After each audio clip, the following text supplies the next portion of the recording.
Dear staff members, ప్రియమైన చిన్నారులకు, ఇక్కడికి వస్తే ఒక రకమైనటువంటి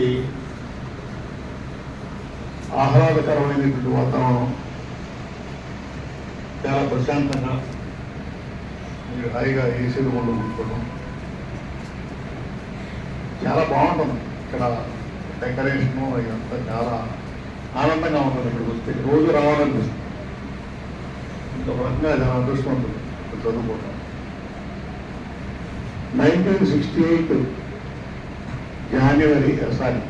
జూన్ 20వ తేదీ సాయంకాలం 6 గంటలకు విశ్వభారతి స్కూల్ ప్రారంభోత్సవం జరిగింది. ఆ ప్రారంభోత్సవానికి మా అత్యంత ఆత్మీయమైనటువంటి డాక్టర్ గారు, డాక్టర్ కిచ్చేష్ డాక్టర్ లక్ష్మీగౌడ్ గారు ప్రారంభోత్సవం చేశారు. ఆ ఫంక్షన్లో ఏఎన్ఆర్ కాలేజీ లెక్చరర్ కిచ్చేష్ కోపరా సాంబశివరావు గారు పాల్గొన్నారు. అలాగే తెలుగు ఉపాధ్యాయులు ఏఎన్ఆర్ కాలేజీలో రాఘవరావు గారు ఆయన పాల్గొన్నారు. ఆ రాఘవరావు గారికి ఇప్పుడు 101 సంవత్సరాలు. ఈ మధ్యనే వాళ్ళ అబ్బాయి ఉమాశంకరం, వాళ్ళ అబ్బాయి ఇల్లు పక్కనే, ఈ పక్కన రోడ్డు పక్కన ఉన్నట్టు ఇల్లే. ఆయనకి 2 అబ్బాయిలు 2 అమ్మాయిలు.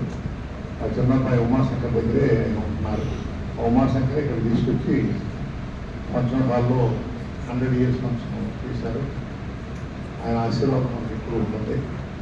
దీనికి ముందు ఒక చిన్న స్టోరీ.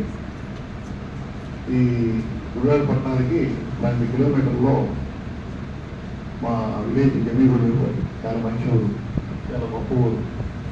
గొప్ప ఊరు ఎందుకంటున్నానంటే ఎప్పుడు పొలిటికల్గా ఎమ్మెల్యే ఉండేవారు.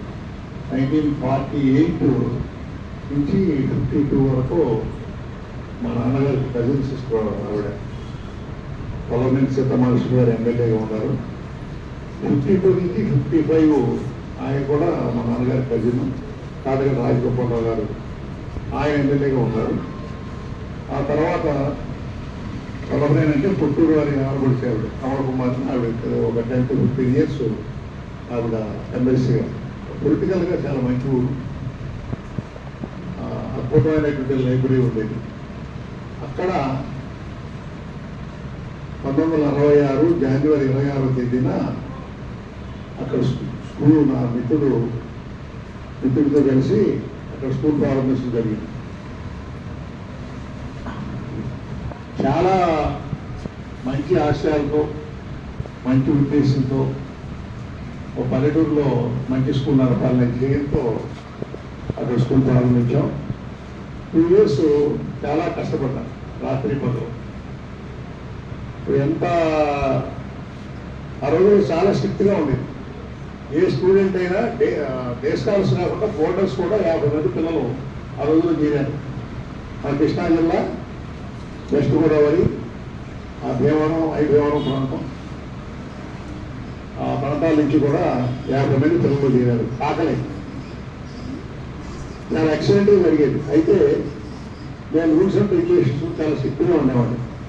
ఆ రోజు స్టూడెంట్ కనుక మానేస్తే రోజుకు ₹1 చెప్పకుండా మానేస్తే పేరెంట్స్ వచ్చి రిక్వెస్ట్ చేశారు, కొంతూరే కదా ఏంటబ్బాయి మా వాడేదో 3 రోజులు జ్వరం వచ్చి రాలేదు, ₹3 ఫైన్ వేస్తే ఎట్లాగు. ఆ రోజుల్లో ఫైన్ అంటే మరి రూపాయి అంటే ఇప్పుడు ఎంత ఉంటుంది, అది 100 అవుతుందో 500 అవుతుందో తెలియదు నాకు, లెక్క వేసుకుంటే. అలా ఫైన్ వేస్తే ఎట్లాగంటే మన బంధుత్వం వేరు, రూల్స్ వేరు, ఖచ్చితంగా ₹3 కడితేనే స్కూల్కి రావాల్సిందేనేవాడు. మా పార్ట్నర్ వచ్చి ఎందుకు తీసేయండి అది అనేవాడు. ఏం చేస్తారా, ఏం కుదరదు ఖచ్చితంగా అని. అలా చాలా స్ట్రిక్ట్గా ఉండటం వలన సమస్య వచ్చింది మా ఇద్దరి మధ్యన. అందువలన నేను అక్కడ విడుదల చేసుకుని మన అదృష్టవశాత్తు ముందుగా రావడం జరిగింది. దానికి కారణం ఏంటంటే అక్కడ నా శ్రేయోభిలాషి పెద్ద ఆయన నర్రా ఆదివేశ్వరుడు గారు, కింగ్ ఆయన, వాళ్ళ పిల్లలంతా అమెరికాలో ఉన్నారు. ఆయన నా సోదరుడిగా సమానం, పెద్ద శంకరరావు అని మొన్న సన్మానం కూడా చేసాము. మొన్న ఏఎన్ఆర్ గారి విగ్రహ ఆవిష్కరణ జరిగినప్పుడు వాళ్ళిద్దరూ పట్టుబట్టి ఈ పల్లెటూళ్ళు రాజకీయాలు పర్లేవు అన్నీ మంచిగా ఉగాడ చూస్తున్నట్టు జరిగింది. ఇలా మధ్యలో ముదిరేపల్లి కొంతకాలం 2 నెలలు అక్కడ ముదిరేపల్లిలో ట్రై చేశాం.